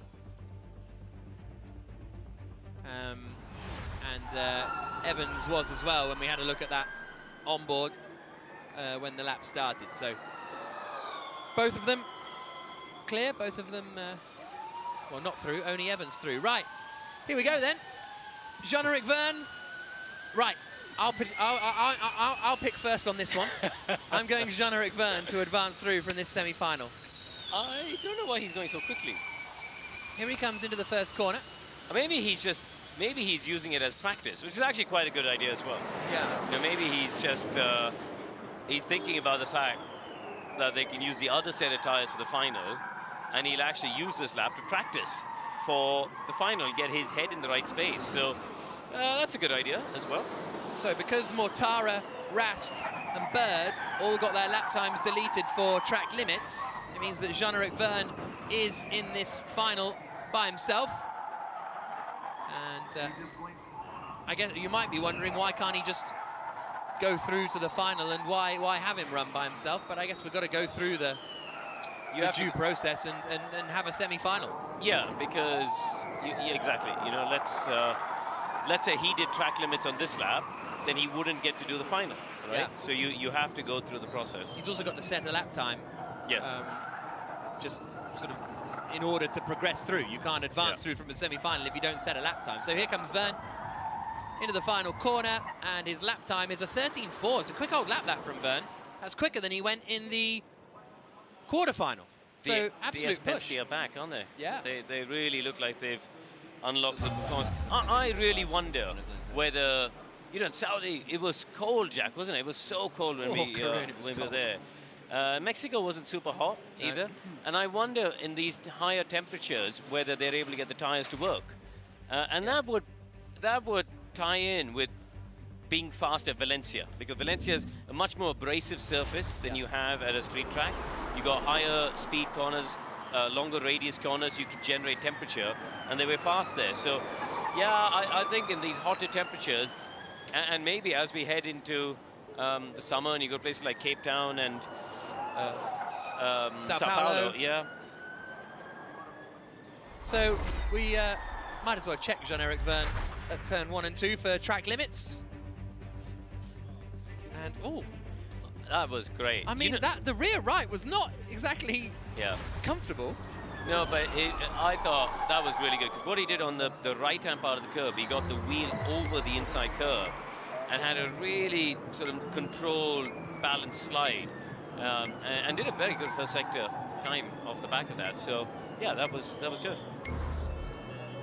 So just a couple of minutes away from the start of the final, which will be Mitch Evans versus Jean-Eric Vergne. Vergne back into the garage and well, into the weighbridge, and then he'll get pushed back out and head back to the garage, and then he'll be out in the final in just a few moments time. So now Jean-Eric Vergne can take the lead back in the pole position records, because he and Sebastian Buemi tied at the moment, but if Vergne takes the pole, he will be back up to the top of that particular fight. As he gets pushed back into the garage. Jean-Eric Vergne's last pole position was in Jakarta last year. Mitch Evans' last pole position was in Monaco last season, and that was a reminder of Sam Bird going over track limits at turn 1. But the difference there, when Sam hits the curb, the car jumps up in the ground. Yeah. And it's just the trajectory and the angle that you get to that inside curb. See, the angle that Vergne enters that first corner means that the car doesn't bounce away from the line. Here we go, here's Evans. And look, he was similar to Vergne, right? So clearly both Vergne and Evans have got a nice way of getting the car to comfortably and compliantly go over that right-hand curb so they don't have the track limits issue. Well, Verne versus Evans in the final. Imminent for pole position for the first ever Hyderabad E-Prix. And the final will start in just under a minute's time. This is how we got here, rather convolutedly. For Evans, it was fine. He beat Gunter, beat Buemi. He's into the final, no problemo. Verne beat Bird, and then didn't have to face anyone in the semi-finals. 1-1 in their head-to-heads in the past, but this one is for pole position. Jean-Eric Verne and DS Penske trying to get back into the swing of things after a torrid start to the season. Mitch Evans trying to continue his strong run of qualifying form this season.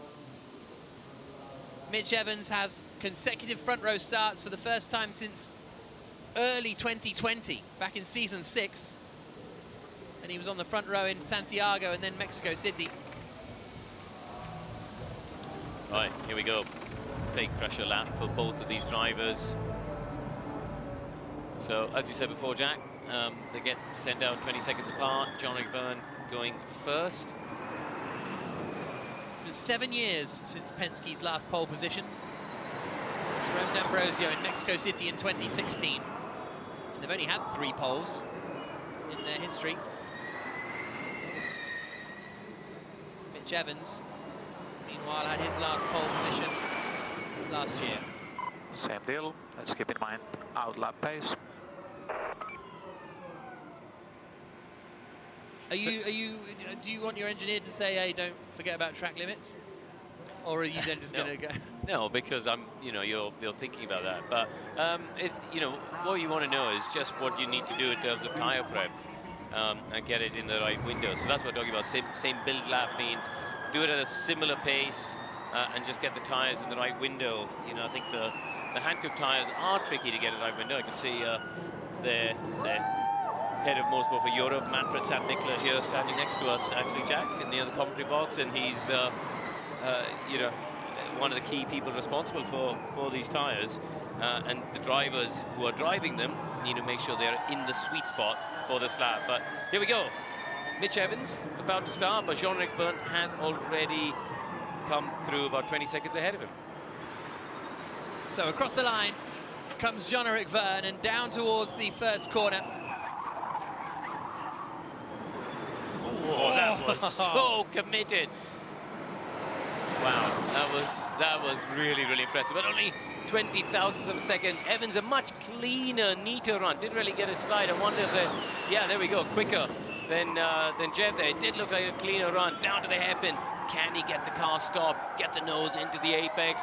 Nicely done there. Good traction and drive on the way out. But Jeff has pulled some time back. 27 thousandths between them. So Verne has the slight advantage as he comes through the middle sector. He's further around the lap than Mitch Evans. We've got Mitch Evans on the onboard on the bottom right, and Evans is back ahead by 0.05 of a second. This is a really, really tight one. It's going to be so much won and lost in this 12 and 13. Verne made it through okay. He's closing in on Evans. Watch Evans on the bottom right into this right and left. He hooks it up nicely as well. Really straddles the curb on his way out through turn 14. Evans' advantage, now 0.07 of a second. 3 points and pole position on the line. Verne across the line does a 13.2. That's a really quick lap. But Evans has just got one more corner to go. Can he do it? He can. By 0.02 of a second, Mitch Evans is on pole position for Jaguar. Unbelievable. 21 thousandths of a second on a home race, high pressure race for Jaguar. James Barclay, the man on screen, their team principal, was telling me they've got 10 of their group CEOs here from the Tata group. So he's got a bit of pressure, and he's delivered, hasn't he? He and the team have delivered. That's you're in, 0.02. Well done. And that is now 7 pole sitters in the last 7 races in the ABB FIA Formula E World Championship. And of the previous 6, none of them have gone on to win the race. So that's the level of unpredictability we've got. 7 pole sitters in 7 races, and in the last 6, the pole sitter didn't even win. So Evans gets the 3 points and the pole position. Really quick lap times as well, both doing 13.2s. Comfortably the 2 quickest laps that we saw in all of the duels. The crowd cheering Evans as he comes around. Quite as good, but just enough. Just enough indeed. It was so close all the way around the lap, it was great. I mean, Nicky and I saw Jean-Eric Verne and Stoffel van Dorn after the race in Diriyah at the airport, and they looked so depressed.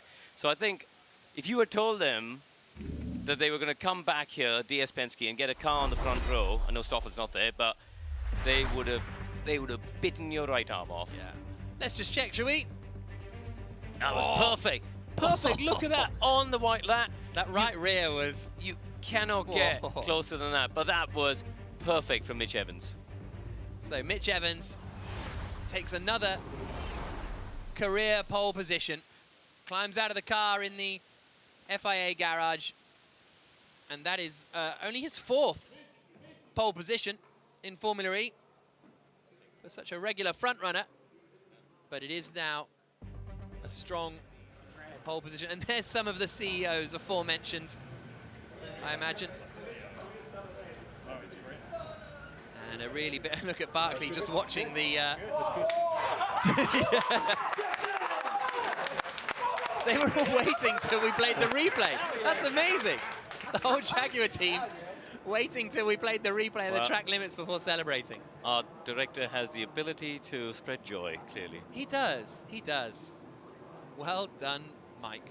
So we have got Mitch Evans on pole position for the Hyderabad E-Prix later on. It gets underway in just 2 hours and 40 minutes, actually. With that delay to qualifying, it's going to be a fairly short turnaround before the race gets underway.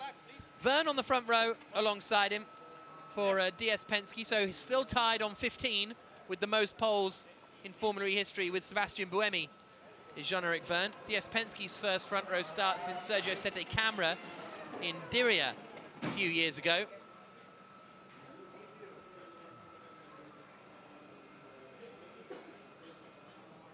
And that 0.021 seconds is the closest final gap that we have had this year. And, James Barkley delighted with that. You can see all of everyone trying to get the reaction for the next season of Formula E Unplugged, the behind-the-scenes documentary about these Formula E teams. So give that a quick search and find out where you can watch it. And you know what, Jack? For the bigger picture of the championship, this is about to come alive, isn't it? All right, we're about to have a look at the pole lap. So, shall I talk our way around? Please, please. Okay. So, in the first chicane, we saw from the outside, but let's go on board. Look at his hands there. No hint of oversteer. Didn't have to correct the slide. Just a clean run through the first chicane. That set him up for a good exit down here. Get over to the left, but don't go too close to the wall because it is dusty. And then you can see he moves his hands. Just one hand on the wheel for the hairpin because you have to wind on a whole heap of steering lock. Up towards 6, watch for the wall on the left-hand side. He gets so close to it there. And then a little bit of correction on the wheel. And now this sector here, important to get stability on the brace. Good rear-end traction as well on the way out. And that's been a strength of the Jaguar powertrain, is traction, as we see him here coming up to the tricky braking zone of 12-13. And that was a good run there. He didn't, you know, it wasn't messy. Kept a tighter line that we saw from some people we noticed getting on the dust and missing that apex. Last couple of corners, look for the curb on the left-hand side. Nicely hooked up there. That is a chassis that is well dialed in. And I think, given what we saw for their energy management in the race in Diriyah, you'd be hard-pressed to bet against him today. Well, Verline, the championship leader, starting on the 5th row of the grid. Dennis, second place man in the championship, starting on the 6th row of the grid. Big opportunity for Mitch Evans this afternoon. Let's hear from him now with Radzi. Mitch Evans, your 3rd duels of the season, your 2nd final in qualification, but your 1st pole, sportsmanship always. You must be absolutely delighted. Yeah, I'm really happy. Yeah, my first pole in Gen 3. To be honest, we've been quick all day, and this track seemed to suit us, and to be honest, all the Jaguars. So full credit to the team for giving us the tools to be able to compete towards the front. And then yeah, the temperature's come up a lot, so the car is becoming a little bit trickier to drive. So I was just trying to be disciplined with the lap, and yeah, it was obviously very close. I knew it was gonna be close with me and Jev. So but yeah, just really delighted to get my first pole.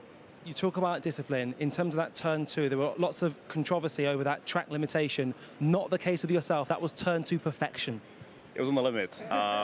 When I went through, I was confident that I was fine, but I think I was just on the line. So I guess that's all you need, and I timed it well. But yeah, it's a hard corner to get right, and obviously we see some guys getting caught out, which is quite easily done. But then after that, I just took my focus for the rest of the lap and just prayed that I made it in. You obviously get 3 points, but it also looks now very good in terms of the race. This must give you a lot of confidence going into it. Yeah, obviously we come off the back of quite a disappointing race in Saudi when I was leading. So we've learned a lot from there, and hopefully we can take that into this race. Look, we've got some very fast cars around us, but I hope we have made some steps from Saudi and we can stay towards the front. Great to hear from you, Mitch. And now to present the trophy for the Julius Baer pole position, it is none other than the head of private banking of the Julius Baer Asia, Rahul Malhotra, to present the Julius Baer pole position trophy. Thank you. So another pole position trophy for Mitch Evans. 4th career pole for the Kiwi. Thank you. Thank you very much. And more importantly, he'll be starting at the front of the grid. He gets 3 points. Here we go. Here was his track limits. Look at that right rear. Look at it. Oh. Good stuff. Right on the limit for Evans.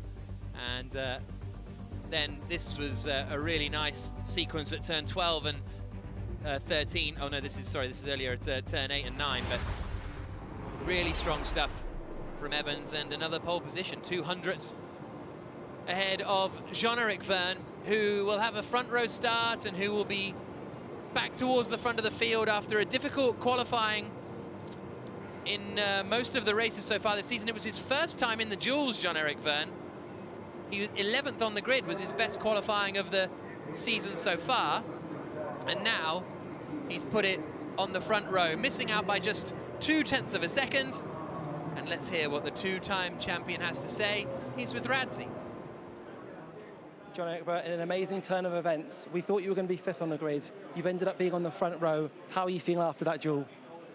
I'm feeling good. I mean, after the first 2 weekends, we were so far off in qualifying, and it seems that we picked up some pace in quali, which is good. So I'm very, very happy with that front row. The last lap was very good. I think I was probably a little bit too cautious in T1 too, and I lose almost 0.2 to Mitch in that corner. So try to catch up the rest of the lap, but yeah, not enough. Maybe next time I should take more risk, knowing that if I get my lap time delete, at worst I would have been 2nd. So that's on me. I should have been more pushy.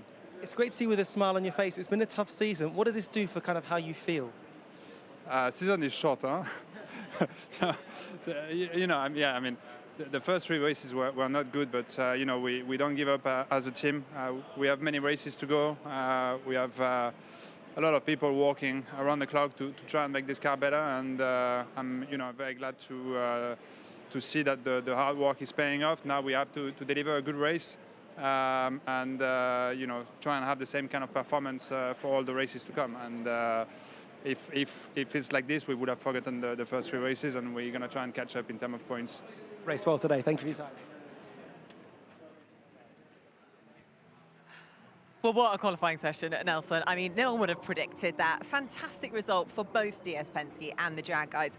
But Jean-Eric Verne, I mean, that's a huge result for him. His best qualifying this season has been 11th so far. Now he's front row of the grid.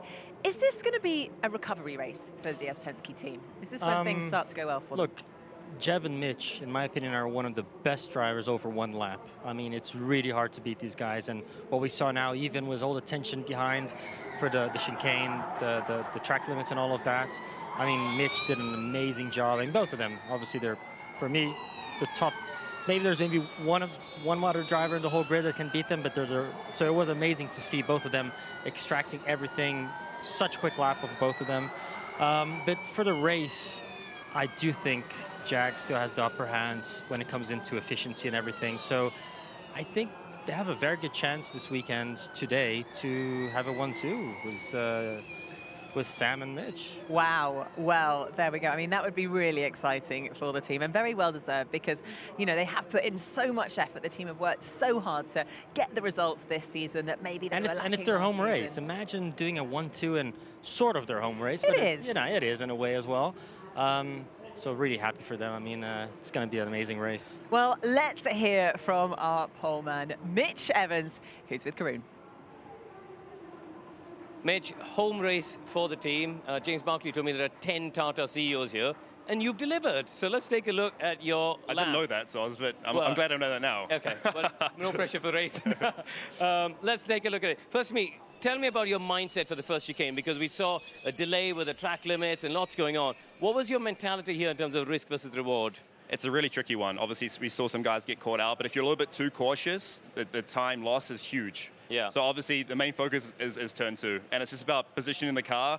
I'm trying to basically straight line this without bottoming the car out on the curb, to then give myself some room to get on the throttle and commit to the gas on exit. But I was saying in commentary, you and Jev, you got the wheels on this side of the curb, which most other people didn't, and that gave you a beautiful line. And the car, I'm watching your hands here, no oversteer, no slide. I can get quite straight. Yeah, and there's a risk with that because you can actually bottom out over the curb. So it's the whole corner is quite risky, but I think I got it to perfection on that because I was just on the white line.